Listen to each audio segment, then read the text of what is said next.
नमस्कार। DD news पर सांकेतिक समाचारों के इस विशेष बुलेटिन में आप सभी का बहुत बहुत स्वागत है। मैं हूं लालचंद्र सिंह और मेरे साथ हैं हमारी सहयोगी बीना सिंह। सबसे पहले शुरुआत कर लेते हैं हेडलाइंस के साथ।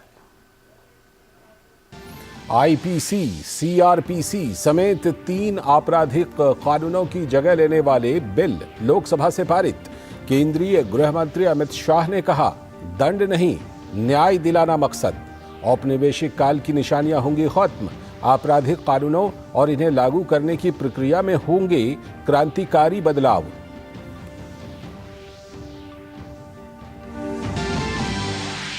राष्ट्रपति, प्रधानमंत्री और लोकसभा अध्यक्ष ने राज्यसभा के सभापति जगदीप धनखड़ के अपमान पर की विपक्ष के व्यवहार की आलोचना। एनडीए सांसदों ने सभापति के सम्मान में खड़े होकर प्रश्नकाल की कार्यवाही में लिया हिस्सा। सभापति के आग्रह पर बाद में बैठे। अमर्यादित आचरण के लिए सत्र के बाकी बचे दिनों के लिए लोकसभा से 2 और विपक्षी सांसदों का निलंबन। उपराष्ट्रपति और राज्यसभा के सभापति के अपमान के मुद्दे पर देश के किसानों और जाट समुदाय में आक्रोश। बीजेपी किसान मोर्चा ने प्रदर्शन का किया ऐलान। पार्टी की महिला सांसदों ने संसद भवन परिसर में किया मार्च। पार्टी के अध्यक्ष जेपी नड्डा ने विपक्षी सांसदों की इस हरकत को बताया शर्मनाक।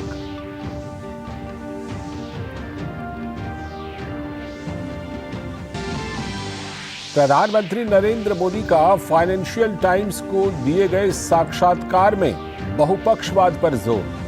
विदेशों में मौजूद चरमपंथी समूहों की गतिविधियों को लेकर जताई चिंता। कहा, भारत अमेरिका संबंधों में आतंकवाद पर सहयोग बहुत अहम।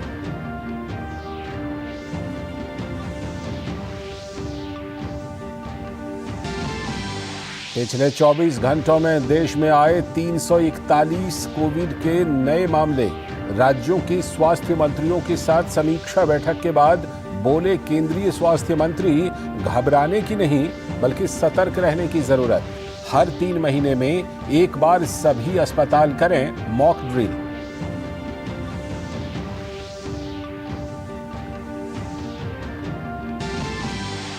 राष्ट्रीय खेल पुरस्कार 2023 की घोषणा। चिराग चंद्रशेखर शेट्टी और रंकी रेड्डी सात्विक साईराज को मिलेगा मेजर ध्यानचंद खेल रत्न पुरस्कार 2023।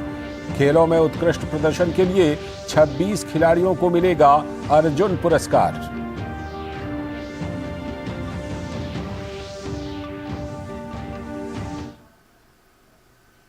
ये थी हेडलाइंस। अब देखते हैं खबरों को विस्तार से और सबसे पहले और सबसे बड़ी खबर संसद से। आईपीसी, सीआरपीसी समेत 3 आपराधिक कानूनों की जगह लेने वाले बिल को लोकसभा की मंजूरी मिल गई। संसद की मंजूरी के बाद भारतीय न्याय द्वितीय संहिता 2023, भारतीय नागरिक सुरक्षा द्वितीय संहिता 2023 और भारतीय साक्ष्य द्वितीय विधेयक 2023 औपनिवेशिक काल में बने आईपीसी, सीआरपीसी और साक्ष्य अधिनियम की जगह लेंगे। केंद्रीय गृह मंत्री अमित शाह ने लोकसभा में विधेयक पर हुई चर्चा का विस्तार से जवाब दिया। उन्होंने कहा कि इन कानूनों का मकसद दंड देना नहीं बल्कि न्याय दिलाना है। सदन में करीब 150 साल पुराने 3 कानून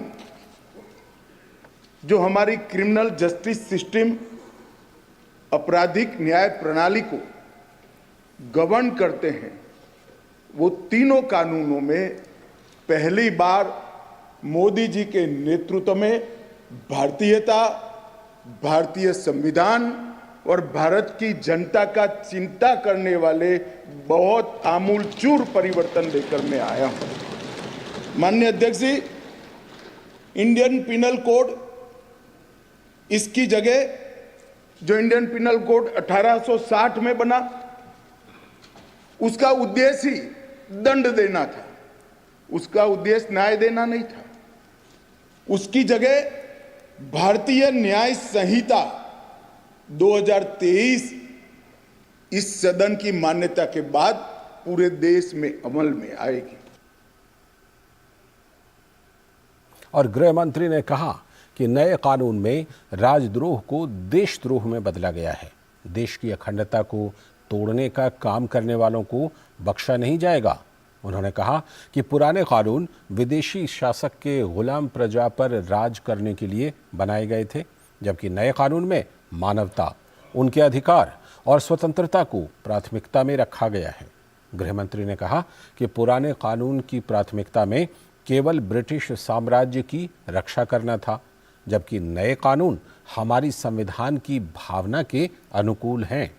अमित शाह ने कहा कि हमारी सरकार ने जनता से किए गए सभी वायदों को पूरा किया है। 2 बार इस देश की जनता ने ऐसी सरकार चुनी जिस सरकार ने अपने पूरे मैनिफेस्टो को अक्षरशः लागू करने का काम किया है और जिस मैनिफेस्टो को मैंडेट किया है इसको लेकर फिर से जनता के सामने जाएंगे। हमने कहा था हम धारा 370 और 35 से हटा देंगे, हट गई। हमने वादा किया था आतंकवाद, उग्रवाद और के खिलाफ जीरो टॉलरेंस की नीति सरकार बनाएगी और सुरक्षा कर्मियों को फ्री हैंड देंगे, हमने दिया। हमने मान्यवर कहा था कि अयोध्या में जितना हो सके उतना जल्दी राम मंदिर बनाएंगे और 22 जनवरी को वहां पर राम लल्ला विराजमान होंगे। ये नरेंद्र मोदी सरकार है मान्यवर, जो कहती है वो करती है। और अब संसद से ही दूसरी बड़ी खबर। राष्ट्रपति, प्रधानमंत्री और लोकसभा के अध्यक्ष ने संसद भवन परिसर में राज्यसभा के सभापति और उपराष्ट्रपति जगदीप धनखड़ की नकल करने के मामले को लेकर विपक्ष के व्यवहार की आलोचना की है। राष्ट्रपति द्रौपदी मुर्मू ने संसद परिसर में राज्यसभा सभापति और उपराष्ट्रपति जगदीप धनखड़ की नकल के मामले पर दुख जताते हुए सोशल मीडिया प्लेटफॉर्म एक्स पर कहा, जिस तरह से हमारे सम्मानित उपराष्ट्रपति को संसद परिसर में अपमानित किया गया, उसे देखकर मुझे निराशा हुई। निर्वाचित प्रतिनिधियों को अपनी अभिव्यक्ति के लिए स्वतंत्र होना चाहिए, लेकिन उनकी अभिव्यक्ति गरिमा और शिष्टाचार के मानदंडों के भीतर होनी चाहिए। यह संसदीय परंपरा रही है जिस पर हमें गर्व है और भारत के लोग उनसे इसे कायम रखने की उम्मीद करते हैं।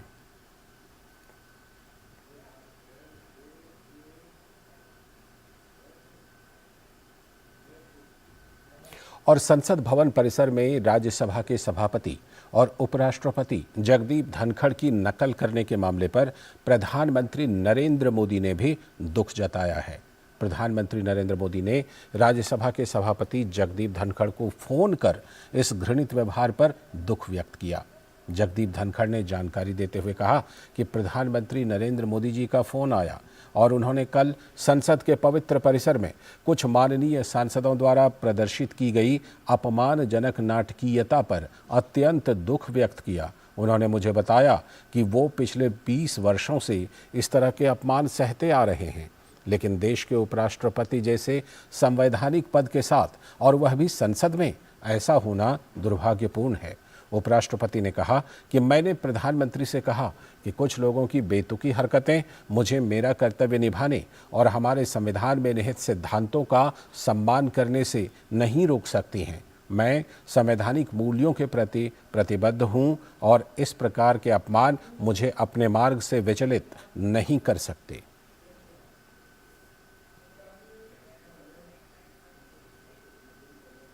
और लोकसभा के अध्यक्ष ओम बिरला ने भी उपराष्ट्रपति और राज्यसभा के सभापति जगदीप धनखड़ से मुलाकात की। इस दौरान संसद परिसर में सांसदों द्वारा उपराष्ट्रपति के संवैधानिक पद का अपमान और अपमान करने वाले गंभीर दुर्व्यवहार के बारे में अपनी गहरी चिंताओं और पीड़ा से अवगत कराया।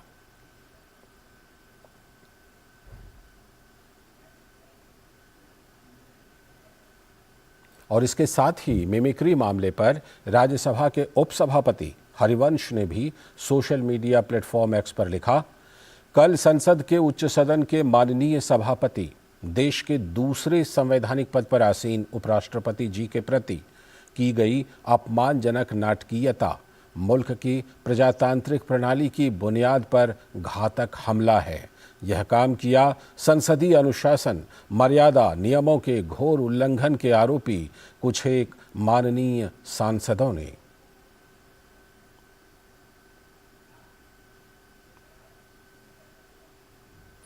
और उपराष्ट्रपति के अपमान को लेकर सत्ता पक्ष के सांसद बेहद नाराज हैं और लगातार अपना विरोध दर्ज करा रहे हैं। राज्यसभा में प्रश्नकाल के दौरान सत्ता पक्ष के सदस्यों ने कल की घटना के विरोध स्वरूप खड़े होकर सदन की कार्यवाही में हिस्सा लिया। सभापति जगदीप धनखड़ ने सदस्यों से बैठ जाने का अनुरोध किया। सभापति ने कहा कि इससे मेरा दिल व्यथित हो रहा है। सभापति के अनुरोध पर सत्ता पक्ष के सदस्य मान गए और फिर बैठकर सदन की कार्रवाई में हिस्सा लिया।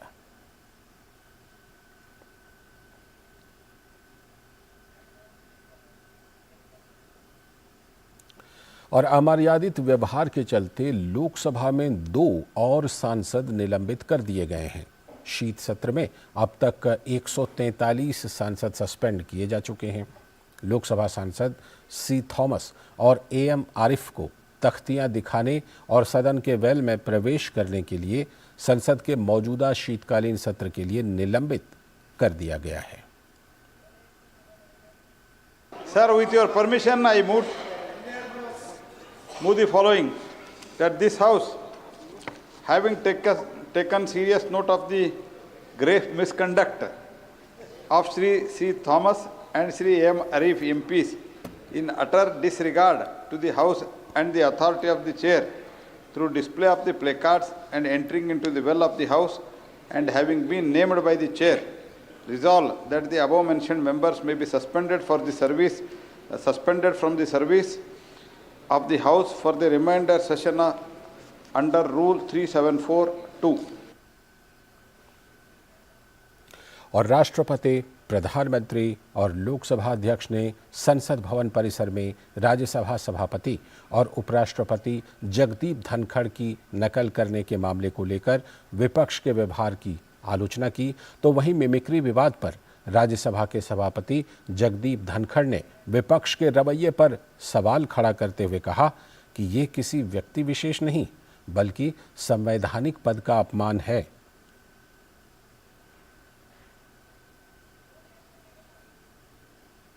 खड़गे जी की चुप्पी मेरे कानों में गूंज रही है।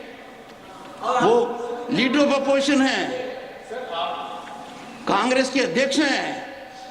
जगदीप धनखड़ की कितनी बेइज्जती करो, मुझे कोई चिंता नहीं है। भारत के उपराष्ट्रपति की, किसान समाज की, मेरे वर्ग की मैं पूरी आहुति दे दूंगा हवन में। मैं खुद की परवाह नहीं करता। मेरी बेइज्जती कोई करता है मैं सहन करता हूं, खून की घूंट पीता हूं, पर मैं ये बर्दाश्त कभी नहीं करूंगा कि मेरे पद की गरिमा मैं सुरक्षित नहीं रख पाया।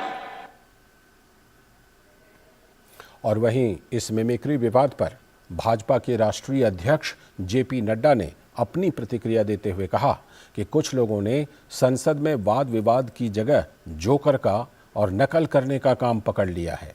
उन्होंने विपक्ष द्वारा उपराष्ट्रपति जगदीप धनखड़ को अपमानित किए जाने पर भारी रोष जताया।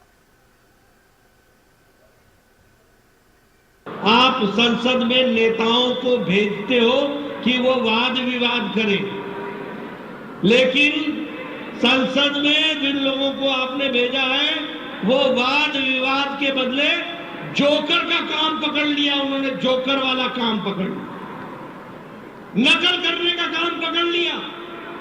आपने देखा होगा कि एक सांसद भारत के उपराष्ट्रपति जो संवैधानिक जगह पर बैठे हैं, संसद के प्रांगण में उनकी नकल की जा रही है और ये कांग्रेस का नेता राहुल गांधी उसकी वीडियो बना रहा है।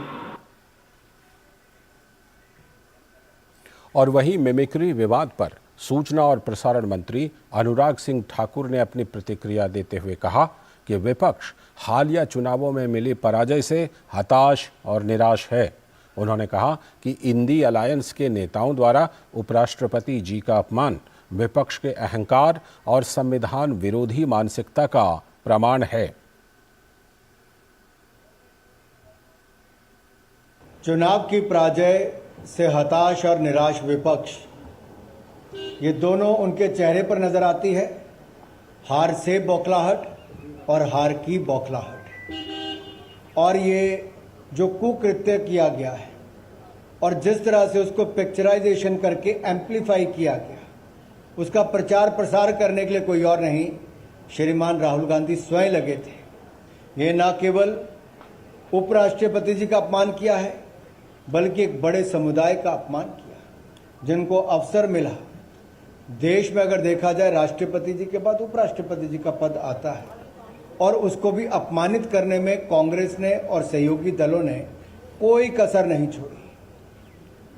पहले राष्ट्रपति जी का अपमान किया, तो अनुसूचित जनजाति का जिस तरह से अपमान किया गया, वो देश ने देखा। कांग्रेस के सांसदों ने, कांग्रेस के नेताओं ने राष्ट्रपति जी के अपमान में भी कोई कसर नहीं छोड़ी। अब उपराष्ट्रपति जी का भी अपमान नहीं सहेगा हिंदुस्तान। और राज्यसभा के सभापति जगदीप धनखड़ के अपमान पर भारतीय जनता पार्टी की महिला सांसदों ने आज संसद परिसर में गांधी प्रतिमा के पास जोरदार प्रदर्शन किया। गांधी प्रतिमा से मकर द्वार तक प्रदर्शन कर रही महिला सांसदों ने डीडी न्यूज के साथ खास बातचीत भी की और उपराष्ट्रपति के अपमान का मामला उठाया। उनकी मंशा नहीं थी, ये सब उनका कहना है। उनकी मंशा तो इतनी खराब थी, और उससे भी खराब मंशा राहुल गांधी की थी, जो वीडियो बना रहे थे। वो एक उपराष्ट्रपति का मजाक कर रहे थे, हमारे संविधान का मजाक कर रहे थे। जिस तरह से उन्होंने घटना की है वो बहुत ही शर्मनाक है, और ये उनकी मानसिकता का परिचायक है कि वो संविधान में विश्वास नहीं रखते। जिस तरीके से उपराष्ट्रपति जी का ये कल्याण जी ने और खुद राहुल गांधी वीडियो बना के ये अपमान किया, ये उपराष्ट्रपति जी का नहीं, लोकतंत्र की हत्या की है। एक सांसद के पद पर होते हुए उन्होंने हमारे उपराष्ट्रपति जी जो हैं उनकी गरिमा को जो है वो भंग करने का काम किया, उनकी गरिमा का जो है उसको तार तार करने का काम किया है। उन्होंने कहा कि मैं तो केवल मिमिक्री कर रहा था। देखिए, और ये कला है, अगर ये कला है और आप मिमिक्री कर रहे हैं तो क्यों आप सांसद पद पर बने हुए हैं? आप सांसद पद से त्यागपत्र देकर केवल अपनी कला का ही प्रदर्शन करें, आप मिमिक्री करें। लेकिन एक उपराष्ट्रपति पद के संवैधानिक जो है पद को जिस तरह से उन्होंने उसकी मर्यादा को तार तार किया है, मुझे लगता है कि ये बहुत ही शर्मनाक है, और जनता जो है इसको देख रही है और इसका मुंहतोड़ जवाब जो है आने वाले समय में उनको देगी। और इसी मामले पर बीजेपी के किसान मोर्चा ने कल प्रदर्शन का ऐलान किया है। उपराष्ट्रपति जगदीप धनखड़ का मजाक उड़ाने के मुद्दे पर आंदोलन का ये ऐलान किया गया है। विपक्षी दलों के खिलाफ देश के हर जिले में बीजेपी किसान मोर्चा प्रदर्शन करेगा। बीजेपी किसान मोर्चा के राष्ट्रीय अध्यक्ष राजकुमार चाहर ने कहा कि ये देश के किसानों का अपमान है और राहुल गांधी को उपराष्ट्रपति जगदीप धनखड़ से माफी मांगनी चाहिए।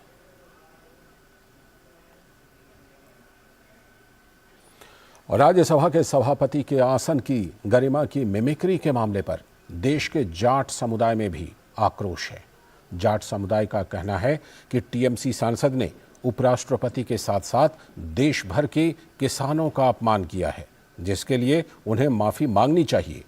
टीएमसी सांसद के रवैये को गैर पेशेवर और हास्यास्पद बताते हुए उन्होंने कहा कि हम एक किसान परिवार का अपमान बर्दाश्त नहीं करेंगे।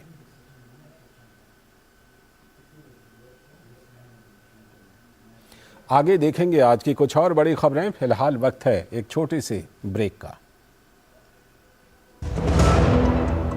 पता है इन्वेस्टर्स के लिए एक इन्वेस्टर प्रोटेक्शन फंड होता है IPF, लेकिन अगर तुम्हारा ट्रेड एक्सचेंज पर एग्जीक्यूट नहीं हुआ या फिर कोई गारंटीड रिटर्न्स वाली स्कीम है तो ये IPF आपकी मदद नहीं कर सकता है। और अगर आपका ब्रोकर ही डिफॉल्टर बन जाए तो फिर IPF आपको कॉम्पेंसेशन दिला सकता है। कहाँ से सीखा? NSE की साइट पर। सोच कर समझ कर इन्वेस्ट कर।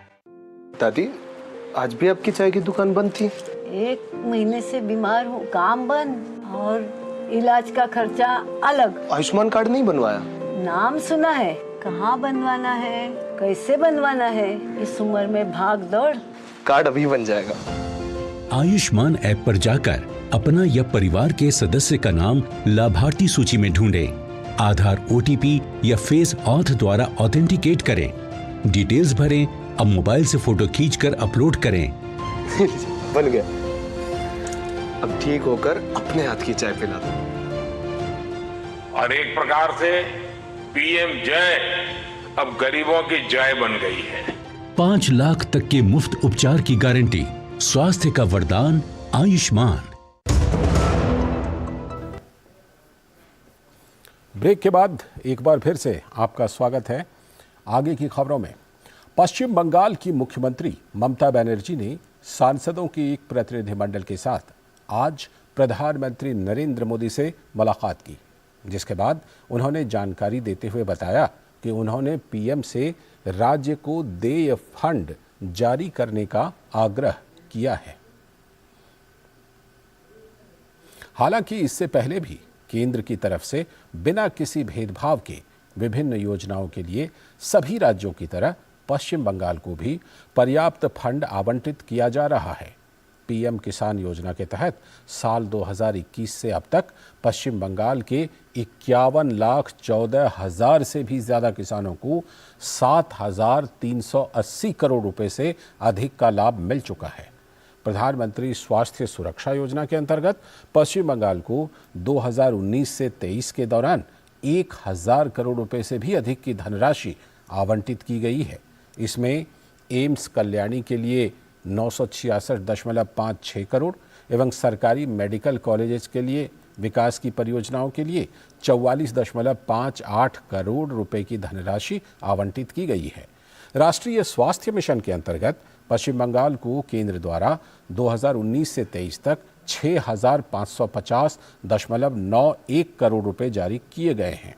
प्रधानमंत्री भारतीय जन औषधि केंद्र योजना के अंतर्गत पश्चिम बंगाल में 31 अक्टूबर 2023 तक 301 जन औषधि केंद्र खोले गए हैं। प्रधानमंत्री ग्रामीण आवास योजना के अंतर्गत पश्चिम बंगाल में 2020 से 23 तक 22,15,207 घरों के निर्माण को मंजूरी दी गई है। प्रधानमंत्री मुद्रा योजना के अंतर्गत पश्चिम बंगाल में 31 जुलाई 2023 तक 54,26,916 ऋण खाते थे जो इस योजना का लाभ उठा रहे थे।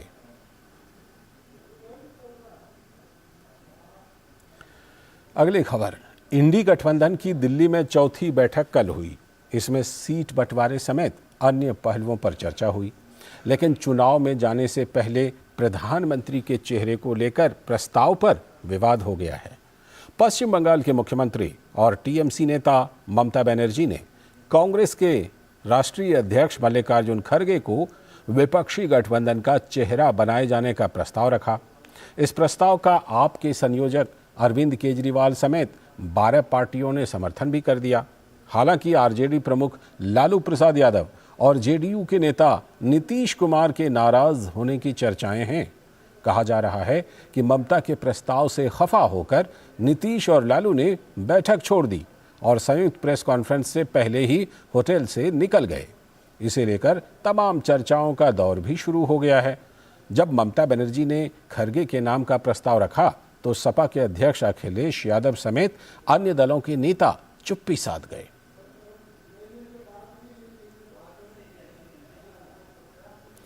खबर राजधानी दिल्ली से, शराब घोटाले को लेकर ईडी की जांच तेजी से चल रही है। जांच को आगे बढ़ाने और कई महत्वपूर्ण सवालों का जवाब पूछने के लिए प्रवर्तन निदेशालय ने दिल्ली के मुख्यमंत्री अरविंद केजरीवाल को समन देकर पूछताछ के लिए बुलाया था। ईडी की ये पूछताछ 21 दिसंबर को दिल्ली के ईडी मुख्यालय में होनी है, लेकिन पूछताछ में अरविंद केजरीवाल शामिल नहीं होंगे। दरअसल अरविंद केजरीवाल ने 20 दिसंबर को होशियारपुर के गांव आनंदगढ़ स्थित विपश्यना मेडिटेशन सेंटर में आकर साधना करने का कार्यक्रम बना लिया है। हालांकि ये पहली बार नहीं है जब अरविंद केजरीवाल ईडी के सामने पेश होने से बच रहे हैं। इससे पहले भी जब ईडी ने केजरीवाल को पूछताछ के लिए समन भेजा था, तब भी चुनाव में प्रचार का बहाना बनाकर वो जांच में शामिल नहीं हुए। अब देखना है कि बार बार केजरीवाल के बहानों पर ईडी आगे के लिए क्या कार्रवाई करती है।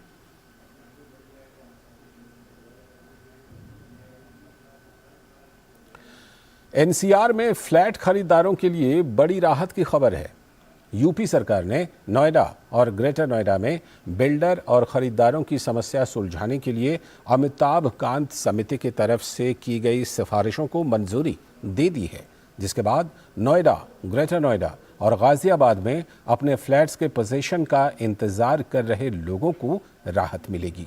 सरकार की तरफ से लंबे समय से चल रही बिल्डर्स की मांग पर सहमति जताने के बाद फ्लैट खरीदारों को उनका घर मिलने का रास्ता अब साफ हो गया है।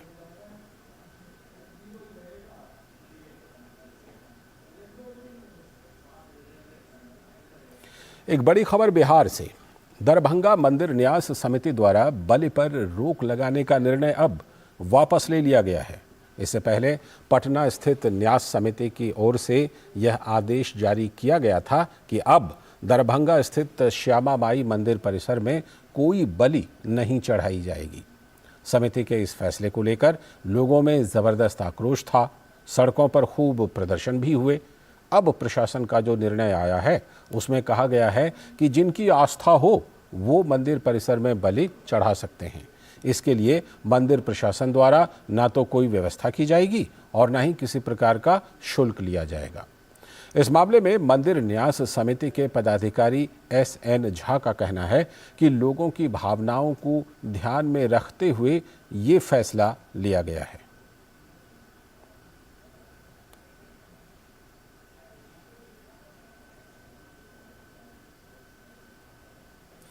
अब बात कोविड के बढ़ते मामले और नए सब वेरिएंट JN.1 को देखते हुए स्वास्थ्य मंत्री डॉक्टर मनसुख मांडविया आज सभी राज्यों के स्वास्थ्य मंत्रियों के साथ वर्चुअल बैठक में शामिल हुए। बैठक में नीति आयोग के सदस्य डॉक्टर VK पॉल, ICMR के DG सहित सभी वरिष्ठ अधिकारी मौजूद रहे।